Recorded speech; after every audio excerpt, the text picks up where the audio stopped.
Big TV భక్తి సమాచారం WhatsApp ఛానల్లో జాయిన్ అవ్వండి. అన్ని విశేషాలు ఎప్పటికప్పుడు తెలుసుకోండి. చూడండి, మనుషులతో మీ సంబంధాలు శరీరం లేదా మనస్సు కొంచెం భావోద్వేగాలతో లేదా ఈ మూడింటి కలయికతో కూడుకున్నవి. అవునా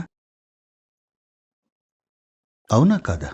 మీరు ఏర్పరచుకున్న అన్ని సంబంధాలు, వాళ్ళు మీకు ఎంత ఇష్టమైనా, వాళ్ళు మీతో ఎంత సన్నిహితంగా ఉన్నారనుకున్నా, మీకు వాళ్ళ ఆలోచనల్లో కొంచెం లేదా వాళ్ళ భావోద్వేగాల్లో కొంచెం లేదా శరీరం గురించి కొంత తెలుసుండొచ్చు. ఈ మూడు విధాలుగానే మీకు ఆ వ్యక్తి గురించి తెలుసు. అవునా? ఆ మూడింటిని అతను ఇక్కడ వదిలేసి వెళ్ళిపోయాడు. కాబట్టి మీకు అతనితో ఎలాంటి సంబంధం లేదు. మీకు అతనితో ఏమాత్రం సంబంధం లేదు. ప్రజలు ఎప్పుడూ తమ తాత ముత్తాతలతోనూ మీడియంస్తోనూ ఇది అది మాట్లాడడానికి ప్రయత్నిస్తూ ఉంటారు. వాళ్ళు చాలా కాలం నుంచి ఇలాంటివి ప్రచారం చేస్తున్నారని తెలుసు. మీరు చనిపోయాక పైన స్వర్గంలో మీ కుటుంబాన్నంతా కలుసుకుంటారు అని.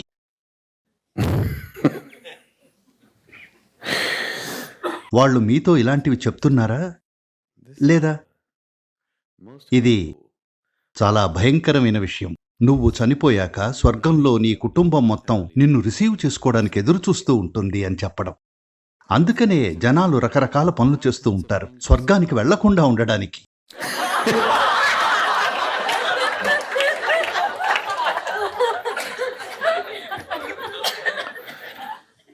చూడండి, ఇది మీకు క్రూరంగా అనిపించొచ్చు,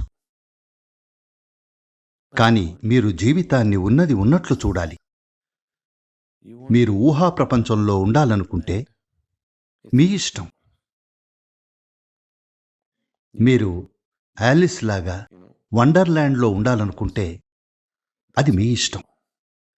అయితే వాస్తవాన్ని తెలుసుకోవాలంటే, దానికి అతీతంగా వెళ్లాలనుకుంటే వాస్తవాన్ని ఉన్నది ఉన్నట్లుగా చూడాలి. లేకపోతే దానికి అతీతంగా ఎలా వెళ్తారు? మీరు వాస్తవాన్ని ఉన్నది ఉన్నట్లుగా చూడకపోతే దానికి అతీతంగా వెళ్లడం అనే ప్రశ్నే తలెత్తదు మీ జీవితంలో. అవునా? బాగా గమనించి చూడండి. మీకు చాలా ఇష్టమైన వ్యక్తిని తీసుకుని దీన్ని జాగ్రత్తగా పరిశీలించండి. ఆ వ్యక్తి గురించి మీకు ఏం తెలుసు? మీరు వాళ్ల శరీరాన్ని కొంచెం తెలుసుకుని ఉండొచ్చు. అంతా కాదు, కొంచెం మాత్రమే. వాళ్ల మనసుని కొంచెం తెలుసుకుని ఉండొచ్చు. అంతా అస్సలు కానే కాదు. వాళ్ల భావోద్వేగాలను కొంతవరకు తెలుసుకుని ఉండొచ్చు. వీటికి మించి మీకు ఆ వ్యక్తి గురించి ఏం తెలుసు? ఏమైనా ఉందా? ఏమీ లేదు కదా. అంటే మీరు ఆ వ్యక్తితో అంత లోతుగా మాత్రమే వెళ్ళగలిగారు. శరీరం, మనస్సు, భావోద్వేగాలు, ఈ మూడింటిని అతను చనిపోయేటప్పుడు వదిలేసిపోతాడు. అతను చనిపోయాక అతనితో మీకు ఎలాంటి సంబంధం లేదు. మీతో ఏమాత్రం సంబంధం లేదు. అతను కూడా మీతో ఎలాంటి సంబంధాన్ని ఆశించడు. సంబంధం అనేది ఆలోచనలు, భావోద్వేగాలు, ఇంకా శరీరం ఈ పరిమితులకు అతీతంగా వెళ్ళినప్పుడే ఆ సంబంధాలు అనుసంధానమై ఉంటాయి. Those relationships are connected. ఎన్నో ప్రయోగాలు జరిగాయి. అంటే కొన్ని పనులు చేశారు. ఇద్దరు వ్యక్తులు మళ్లీ మళ్లీ కలిసేలా, పదే పదే కలిసేలా, Repeatedly. దీన్ని ఒక ప్రత్యేక ఉద్దేశంతో చేశారు. ఊరికే కాదు, భావోద్వేగాల కోసం కాదు, కొన్ని విషయాలు నెరవేర్చడానికి ఒక ప్రత్యేక ఉద్దేశంతో చేశారు. అందుకే ఆ వ్యక్తులు మళ్లీ మళ్లీ కలిసొచ్చారు.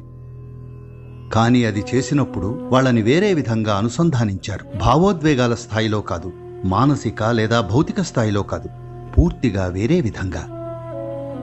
వేరే ఏదైనా స్పృశించి ఉంటే తప్ప చనిపోయాక మీకు ఆ వ్యక్తితో సంబంధం లేదు. ఎందుకంటే అంతా అక్కడే ఉంది.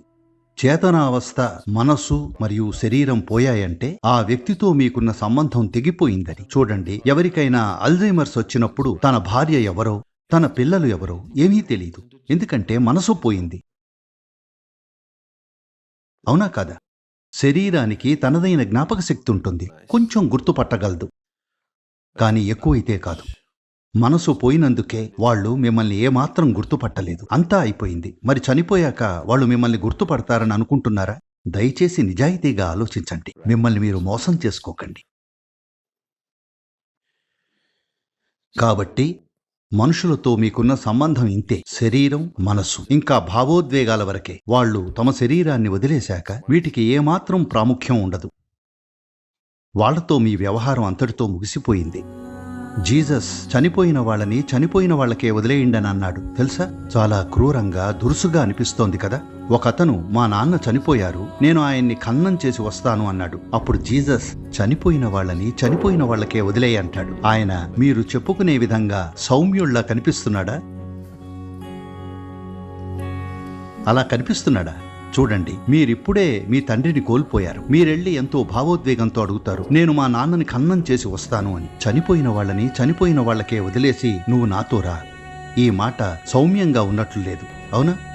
కానీ వాస్తవాన్ని తెలుసుకున్న వ్యక్తికి ఏం చెయ్యాలో ఏం చెయ్యకూడదో తెలుసు, అంతే.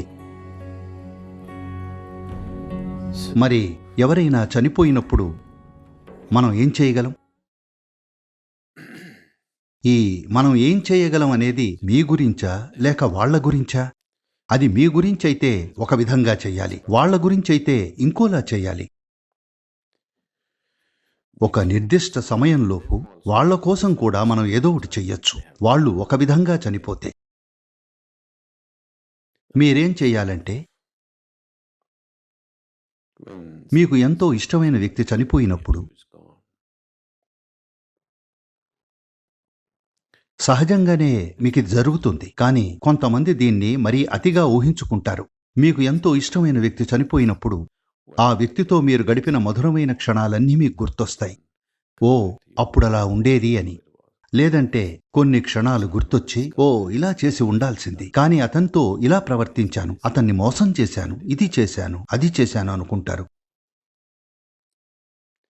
లేదు, ఎవరో చనిపోయారు. ఎవరైనా చనిపోయినప్పుడు మీరు ఆ మరణంతో మీ జీవితాన్ని మెరుగుపరుచుకోగలిగితే అది అద్భుతం. ఎందుకంటే ఎవరైనా చనిపోయినప్పుడు ఆ పరిస్థితి ఒక విధంగా తీవ్రంగా మారుతుంది. ఏదైనా అకస్మాత్తుగా మన నుంచి దూరం అయితే అది మీకు తీవ్రమైన పరిస్థితిని సృష్టిస్తుంది, అవునా? అవి చాలా అద్భుతమైన క్షణాలు. ఆ క్షణాలను మీరు మీ ఎదుగుదల కోసం ఉపయోగించుకోవాలి.